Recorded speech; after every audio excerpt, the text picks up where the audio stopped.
Maintenant, nous allons voir comment faire agripper les tresses, hein, donc comment les piquer, comment les accrocher avec, disons, le nœud. Donc les différents piquages ici avec les nœuds. Hein. Nous avons vu en amont déjà les piquages ici qui avaient moins de nœuds. Donc un nœud, disons, léger ou alors pas du tout, hein, qui existe moyennement. Donc ici, le nœud sera vraiment visible. On va voir comment ça forme vraiment un nœud qui est là. Et les différentes façons de les réaliser également. Donc ici, l'équivalent disons en anglais, ici vous allez entendre les knock braid tout court. Donc ça veut dire les tresses à nœud. Donc c'est ça qu'on va faire ici. Hein. Avant c'était les knock braidless, hein, ou bien les braidless ici. Donc là maintenant on va faire les knock braid. Donc les tresses à nœud. Hein. On va reprendre ici notre ligne centrale pour ne pas être embêté, hein, comme tout à l'heure. Donc, comme avec les braids à nœud moyen ou à petit nœud. Donc ici, on va attacher pour ne pas être dérangé un peu dans un premier temps. Donc voilà. Là, on va vraiment voir la différence, hein, avec le cours, disons le chapitre précédent.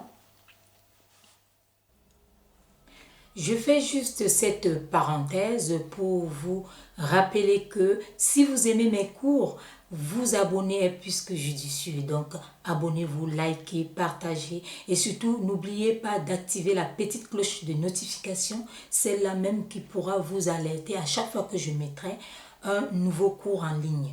Et je vous informe également que vous trouverez en bas de cette vidéo un lien qui pourra vous conduire vers la formation intégrale. Voilà, donc ici on a notre portion, donc on va piquer, hein, et la différence avec les knock, disons braid, les laisses, c'est juste que hein, donc les piquages à nœud moyen ou inexistant que nous avons vu avant, c'est que ici vraiment on va commencer avec notre rajout, hein, qui sera vraiment à, disons, tout en bloc. Hein. Avant, on avait scindé. Par exemple, ça nous faisait, hein, 3 ou 4 à mettre progressivement. Donc, au fur et à mesure. Maintenant, nous sommes sur voilà, une technique qui met tout en même temps. Donc, on met tout en même temps. Vous comprenez maintenant la différence, pourquoi il y aura plus de nœuds ici. Donc, le nœud, hein, sera au fond. Donc, ça sera plus attaché et plus visible par rapport à quand on met progressivement. Donc, j'explique encore comme ça mais le cours d'avant montre bien, vous verrez bien la différence tout à l'heure. Donc, ici, on va prendre notre rajout. On va déjà commencer par, disons, la technique de la main, hein, couverte. Donc la technique ici qu'on appelle, on va dans la couvrance. Donc on va dans la couvrance ici. Donc cette technique ici, elle consiste vraiment, hein, à avoir la main comme ceci. Donc là on a notre rajout. Et on va tenir notre rajout comme cela. Hein. C'est le rajout qu'on tient. Et cette technique ici que je vais vous montrer, ça montre juste que ça, puisqu'on a toujours besoin de 3 parties, de 3 brins pour pouvoir tresser. Donc ici, quand on tient comme ça, hein, à part égale, hein, donc on doit vraiment avoir la même longueur de pattes et d'autres. Il faut vraiment s'assurer qu'on a la même longueur de pattes et d'autres. Donc on tient au bon milieu ici. Donc au beau milieu, on tient comme ceci. Et ce qui va faire que on considère que ça c'est une part. Hein. Ça c'est une part de cheveux. Hein. À 3 fois toujours, on doit avoir 3 pour pouvoir tresser. Donc là, pour faire ce nœud en couvrant, on voit la paume est à l'intérieur, donc visiblement c'est le dos de la main qui se voit, hein, donc il va se voir ici. Donc on va tenir comme ça les deux bouts avec nos 5 doigts. Voilà pour la première technique, hein. Donc et on va venir positionner là au début de nos cheveux, hein, ici, et on va attraper, hein, on peut attraper de ce côté, du côté gauche ou du côté droit. Pareil, c'est comme on se sent à l'aise. Donc quand on tient comme ceci, on prend tous les cheveux, hein. Donc on les rassemble avant, bien sûr. C'est aussi ça, disons, l'aide du gel actuellement, hein, que les gens utilisent pour pouvoir vraiment rassembler le cheveu. Voilà. Donc, mais le cheveu peut également se rassembler comme ça, hein. Donc, dès que vous l'avez rassemblé, vous prenez donc au beau milieu ici votre rajout, hein, au beau milieu, bien fait, bien lisse, et vous le tenez. Vous allez venir le mettre là, à la racine. Et il faut toujours être près du crâne. Et là, vous tenez. Moi, par exemple, je tiens ici avec la main gauche. Mais vous pouvez aussi tenir avec la main droite. Ça dépend de comment vous êtes à l'aise. Cette technique ici, on va utiliser ça comme un brin, comme on a dit, hein. Donc, on tient. Et on vient carrément, hein, reprendre ici. Donc, on a toujours compris qu'on passait en dessous. Donc, ça ne change pas de la branche du milieu. Puisque nous sommes là, hein, nous sommes comme ça. Donc, ça veut dire que voilà notre branche du milieu ici. Et les deux autres sont, il y a droite et il y a gauche. Donc, on va mettre comme ceci, hein, là, au pied vraiment. Et on va prendre notre, hein, ici, on va prendre nos cheveux. On va ramasser, hein, on a ramassé tous les cheveux, hein, rien ne reste. On a formé une boule et on va passer en dessous avec notre main gauche pour venir tenir le côté de rajout droit. Donc, pour venir prendre le côté droit ici. Le voilà. Je l'attrape entièrement. Et là, ma main droite est libre. Je reprends donc toute la touffe des cheveux. Et vous voyez ce que ça donne ici. Donc, ça nous donne ce croisement, hein. Voilà, puisque la droite est venue à gauche. Et là, on va dire au milieu ici, parce qu'elle rejoint d'abord la main gauche et maintenant elle forme le milieu ici, hein, voilà ce rajout. Et il faut toujours rester au plus près, avoir ce geste d'attache pour pouvoir bien serrer, hein, pour que vraiment ce soit bien tenu jusqu'au fond.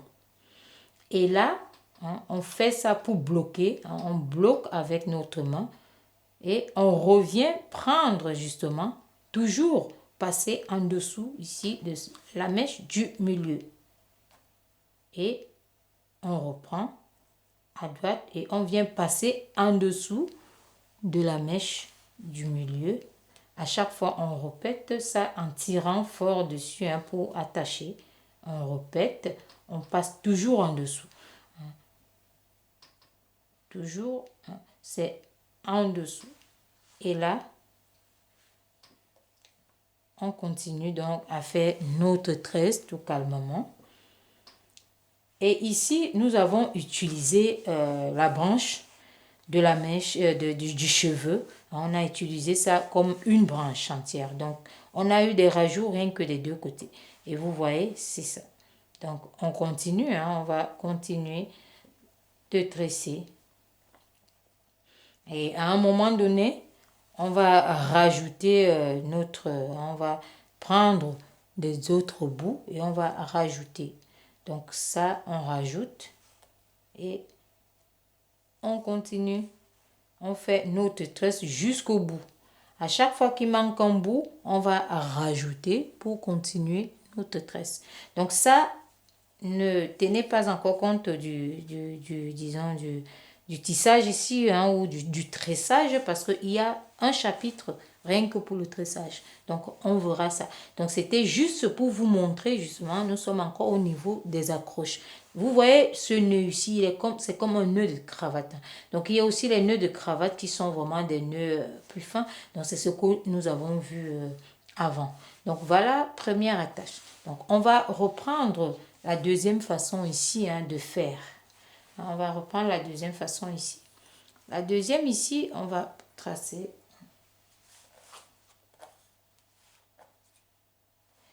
On va tracer comme ceci. Donc on va reproduire cette tresse qu'on vient de faire parce qu'il y a vraiment une différence. Donc je vais vous montrer cette différence. C'est elle que j'ai vraiment envie de vous montrer.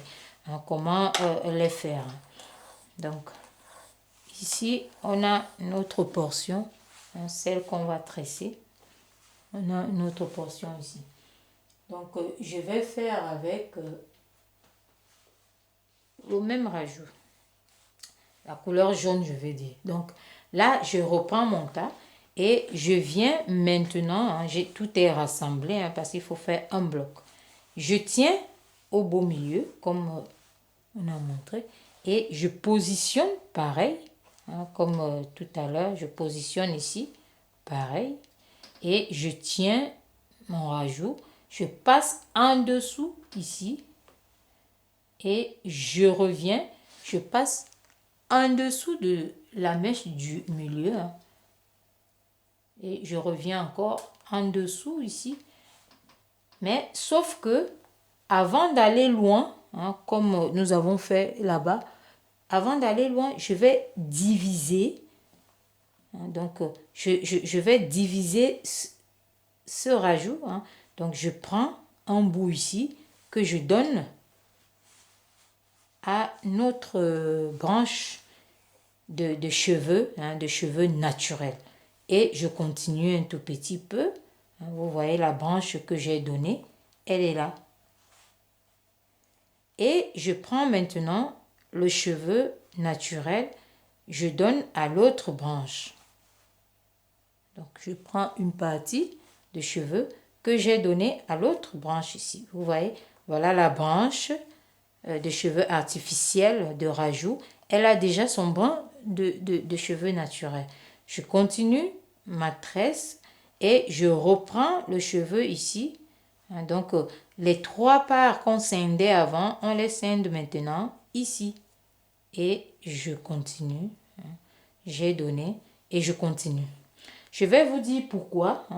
Pourquoi, voilà, la différence entre les deux méthodes. La différence ici, vous voyez déjà, il y a les trois qui vont aller jusqu'au bout. Tout chacun a une partie de rajout et une partie de cheveux naturels. Et quelle est la différence entre ces deux nœuds? La différence est que ce nœud est plus solide. Solide parce que on peut tirer, ça ne partira pas. Tout simplement parce qu'on a mêlé les cheveux et les rajouts au sommet, disons qu'à la base, très très tôt. Mais là, on n'a pas mêlé du tout, donc ce qui fait que si vraiment on tire, ça peut bouger. Donc ça peut tomber facilement. Parce que si on tire et que le cheveu, sachant que le cheveu humain est en mouvement, et que le cheveu se déplace, il va se déplacer et les rajouts vont avancer. Vous voyez, les rajouts vont partir facilement. Donc, vous voyez, ça va partir facilement, ça se dessert, donc ça peut partir facilement. C'est une méthode que les gens trouvent facile, mais c'est aussi une méthode piégeuse, je vais dire comme ça, mais voilà, elle se fait, ça ne veut pas dire qu'automatiquement ça va partir, surtout quand les gens ont les longs cheveux. Si c'est court, ça, il y a plus de risques que on tire et puis voilà, les cheveux naturels restent et puis les rajouts s'en vont. Mais quand c'est plus long, ça va résister. Comme là, je tire, ça dessert juste le bas, mais ça ne quitte pas facilement parce que le cheveu, il est long. Mais vous voyez ici que même si on tire, ça n'ira pas loin parce que ça a commencé à être attaché à partir de là. Donc, les rajouts se sont mêlés aux cheveux à partir du début ici, dès la racine presque. Voilà, donc voilà la différence entre les deux méthodes. Et il y a une autre troisième méthode qu'on va montrer, qu'on va apprendre ici. Donc il faut savoir que si vous voulez vraiment sceller et être sûr, il y a cette méthode qui est bien à utiliser, surtout pour les cheveux courts. hein. Pour les longs, on peut encore essayer ou oser celle-ci, mais sachant que voilà, ça peut pas tomber facilement. Mais si ce sont vraiment les courts cheveux, hein, les cheveux, voilà, peut-être de cette taille comme ça, il faut beaucoup plus s'orienter vers les autres méthodes qui ne permettent pas de faire tomber, hein. Donc là, on voit très bien que si on tire et que la longueur des cheveux est là, hein, les rajouts peuvent quitter, hein, ça peut tomber carrément. Mais là, c'est pas pareil, hein, ça peut, hein, on peut tirer dessus, ça va rester. Ça va rester tout simplement parce que, comme je vous ai expliqué, c'était déjà là, hein. Donc, c'est mieux à gripper. Voilà déjà la différence entre les deux. Mais côté nœud, vous voyez bien qu'il y a vraiment le nœud, hein, vous voyez des gros nœuds par rapport à ce qu'on faisait tout à l'heure. Donc, c'est ça. Hein, le nœud est visible. Il est vraiment visible là. Il est visible là. Donc, les deux, dans tous les cas, il y a le nœud. Mais juste la technique qui change à l'intérieur. Voilà. Donc, on va continuer avec l'autre méthode.